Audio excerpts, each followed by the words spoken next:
Hey guys, Andy here. So a quick status update for today, welding.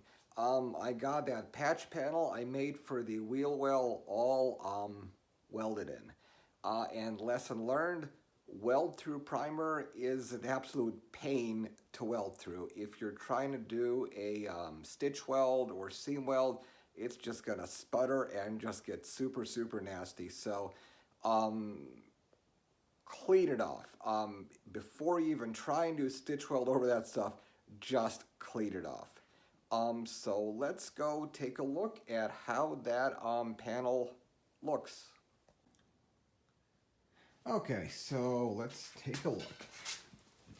And there it is. So, I got this this Braun light at Harbor Freight. This is fantastic. It's this little magnetics ones. It's that thing was the absolute lifesaver. Anyway, it lets you see. It's just really great. Anyway, so I'm not claiming my welds are great because my stitch welds are not. But yeah, so there's all of the spot welds here. Yeah, I'm sorry, the stop one is a little pigeon poop there, but and I got a little grinder ding there. But anyway, so this is all welded in. The center section is solid. And let's take a look at it from the other side. Okay, and going inside, it actually looks really freaking good on the inside.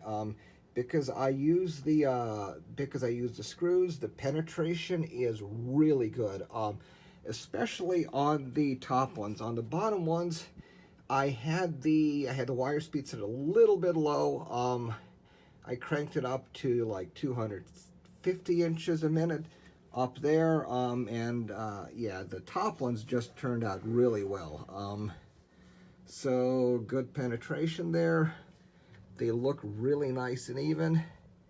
And then here's the inside ones. Yeah, I stuck a wire through that one. I'll just snip that one off. But anyway, that's where those guys look.